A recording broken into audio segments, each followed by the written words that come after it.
bonjour à tous mes condisciples de la classe éclaireur pro-vérité.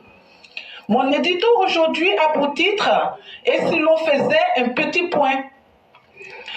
En toute aventure humaine, il est nécessaire de la ponctuer de pauses récapitulatives. Aujourd'hui, nous allons évoquer certains événements et les actions menées pour les recadrer sur le terrain politique ivoirien, en vue d'en jauger l'efficacité. Et notre analyse nous mènera bien sûr sur les rapports RHDP et l'opposition. Quoi que nous croyions, Blé Goudé appartient à l'opposition. Mbappé reste un opposant au RHDP, un opposant violent. Qui pourrait croire que ce mulet de l'écurie Fessi soit devenu blanc comme un linceul? De tels troubles comportementaux enclins à la violence ne se guérissent pas en si peu de temps.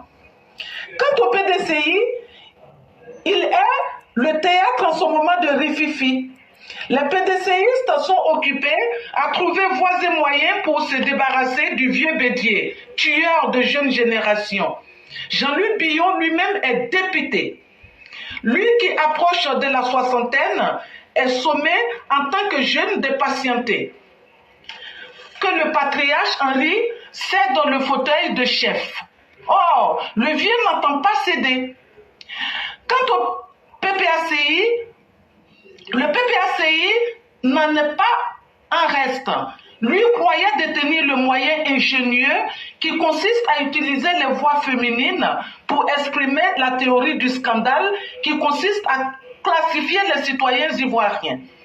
Dans leur rêve qu'ils voudraient réalité, eux sont les autochtones ivoiriens et les autres, en l'occurrence les peuples du Nord, sont étrangers ou pas assez ivoiriens à leur goût. Il y a le cas Pulchéri Balé, la pseudo-société civile, qui avait été mandatée par ces politiques d'un autre genre pour durcir le cœur des autorités maliennes et les dissuader de relaxer nos 49 soldats illégalement faits prisonniers. La tentative fera un flop retentissant et Marie-Odette Lourougnon recevra chez elle une jeunesse ivoirienne éprise de paix, menée par le brave Awassa. Et dernièrement, ce fut le tour des femmes du RHDP d'interpeller Dame Lourougnon pour attirer son attention sur la charge nocive inhérente à ces différents discours politiques basés essentiellement sur la classification des citoyens ivoiriens. Depuis cet épisode, la belle Marie-Odette a mis un peu d'eau dans son vin. Il en était temps, c'est vrai. Certains verront le verre de l'action des femmes du RHDP à moitié vide, mais nous, les EPV, le voyons à moitié plein. Nous encourageons donc ce type de rappel à l'ordre de façon immédiate. Ne jamais laisser le terrain à ces gens adeptes de la politique de la terre brûlée. Ou c'est eux au pouvoir, ou quand c'est pas eux, tout doit brûler. N'est-ce pas, Kone Katina? Comment vas-tu d'ailleurs depuis ta rencontre avec le ministre Touré Mabadou, où tu as étalé tes lacunes et par ricochet celle de ton parti, le PPACI? Vraiment, pas facile d'être charlatan dans le milieu politique, où l'improvisation ne se pardonne pas. Vous l'apprendrez, vous les militants du PPACI, à vos dépens. Ce n'est que le début. Merci beaucoup et à bientôt.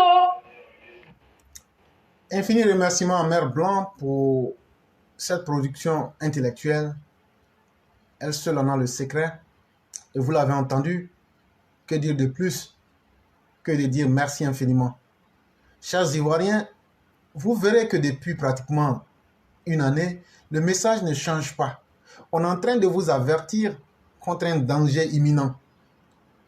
C'est la canaille politique qui veut prospérer en Côte d'Ivoire au détriment des valeurs d'humanisme, de développement et de progrès social incarnées par le président Alassane Ouattara. Mais à la fin de la journée, on a beau vous conseiller, c'est à chacun de choisir le chemin qu'il veut, de se donner la vie qu'il ou elle souhaiterait. Mais faites les bons choix, le choix d'aller de l'avant, le choix de progresser. C'est ça même l'existence et c'est ça l'explication fondamentale d'exister. Ne soyez pas simplement des étangs, ne soyez pas des gens qui ont été, soyez des gens qui ont été parce qu'ils auront été des surhommes. Projetez-vous et créez des êtres plus forts que vous. En créant cela, ça donne du sens à votre existence. Aucun être humain n'a le don de l'éternité sur la terre. Mais si nous faisons le mauvais choix, nous nous condamnons à périr et ne faisons pas le choix de la médiocrité.